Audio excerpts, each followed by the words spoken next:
বদরুদ্দিন আজমল যেটা কেস করছিল সেই কেসটাকে বদরুদ্দিন আজমল উদ্ধ করছে। হ্যাঁ, আচ্ছা এখন আমি বলতে চাই এই কিছু কিছু উকিলে কিছু কিছু নিরীহ মানুষ ওটা কি বলে ফিস দিতে লাগে, ফিস না দেওয়ার জন্য আসামে অনেক ডিভোটারের অলরেডি জেল হয়ে গেছে অনেক। তার মানে কেসের হাজিরা দেওয়া লাগে, হাজিরা দেওয়ার টাইমে তাদের যেটা ফিস দেওয়া লাগে ফিসটা দিতে পারে নাই, দিতে না পারে হাজিরা দিতে পারে নাই।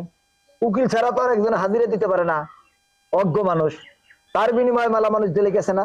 আচ্ছা, উকিল ফিসটা হাজিরা দিবার বা পয়সা দিবার পারে না তার জন্য জেলে খুব একটা মানুষ জানাই। কিন্তু যারা ব্ল্যাকমেল করছে এই যে এই মানুষ প্রত্যেকজন মানুষে 3 লাখ 4 লাখ 5 লাখ টাকা খরচ করছে, খরচ করে একটা করে ডিপোর্টের সম্বন্ধে 4 লাখ 5 লাখ করে টাকা খরচ করছে, খরচ করে তারা কিন্তু জেলে যাইছে, খরচ করছে প্লাস জেলে গেছে।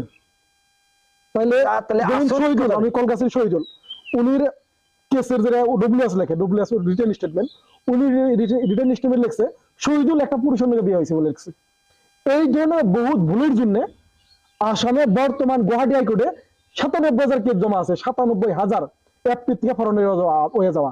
এফপিতে যে যায় না এটা খালি এই মাইনরিটি মুসলমান মানুষ আছে, হিন্দু মুসলিম বাঙাল নেপালি আদিবাসী এগুলো মানুষ আছে, সব জাতি আছে, অসমীয়া নাই, একটা দুটো আছে, আছে আছে অসমীয়াও আছে, আছে আছে।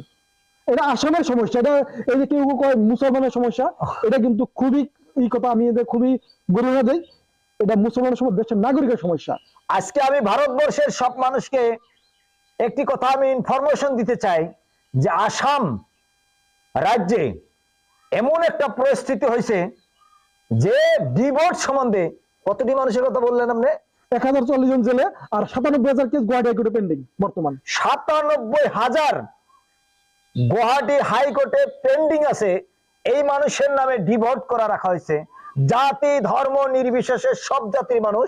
কিন্তু আমি বলতে চাই যে মুসলিম মানুষের সংখ্যাটা অল্প বেশি হবে না, আপনি কি বলতে চান?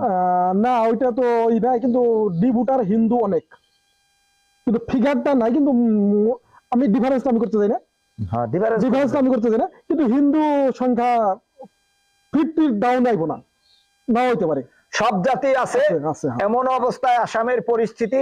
আর সেটা নিয়ে রব ভাই, ফারুক ভাই, আব্দুল রব ফারুক, সে ডিভোর্স নিয়ে অনেক সময় অনেক টাইমে 2-3 বার, সে একবার লকবে যাওয়া তো আমি জানি, 2-1 বার এরেস্ট হয়েছে। আমাদের এই মানুষের জন্য, দরিদ্র মানুষের জন্য সে লেগে আছে। আশা করি সে ডুপি লোকসভায় এখন ইলেকশন খেলবে, রাইজ এখন কি বিবেচনা করবে সেটা রাইজের কথা। আপনার কি শেষ ইচ্ছা সেটা বলবেন? আচ্ছা, আমি শেষ করছি যে 1946 এর যেটা ফরেনার্স অ্যাক্ট, ব্রিটিশের দিনে হওয়া, ওই অ্যাক্টের বার্ডেন অফ প্রুফ এটার করবার জায়গা বহুত মানুষ বিপদে পড়ছে, যার জন্য ওই ধারাটা সংশোধন করা, তার জন্য আমার কিছু পাওয়ার দিবেন। আর আরেকটা বড় সমস্যা আমি দেখতেছি ব্রহ্মপুত্র গড়াখনিয়া ফারুক খান কন্ট্রোল করবা পারবো না, কিন্তু ফারুক খানের লগে ধুবুরি লোকসভার মানুষ যদি এক লয় আমরা পারব, আমরা বহু সমস্যা সমাধান করা পারব, কিন্তু ফারুক খান ব্যক্তি হিসেবে পারবো না। তার জন্য আপনার কাছে আমি আমার চাইতেছি, ক্ষমতা চাইতেছি। আশা করি আগামী দিনে নমিনেশন দিব, ভাবছি যদি সব ঠিকঠাক থাকে নমিনেশন দিব। যদি পারেন, আমি তো একটা পোস্টার একটা জায়গায় লাগানো হবো না, একটা পোস্টার লাগানো হবো না, আমি কেবল নিউজ আকারে বা ফেসবুক পেজে, আরেকদিন হয়তো আপনার কাছে আহম, আপনার এই পেজে আমরা যে জায়গায় নাকি আমরা সিম্বলটা পাবলিকে কমু, যে অমুক সিম্বলে অমুক সিরিয়াল নাম্বার, এই কথাটা কমু। আশা করি আপনারা গ্রহণ করবেন। বহুত দল দেখছুন, বহুত কিছু দেখছুন, দেখুন তো ফারুক খান রেড টুকা দিয়ে দেখুন, আমিও প্রমাণিত আমি কাম করছি, প্রমাণিত।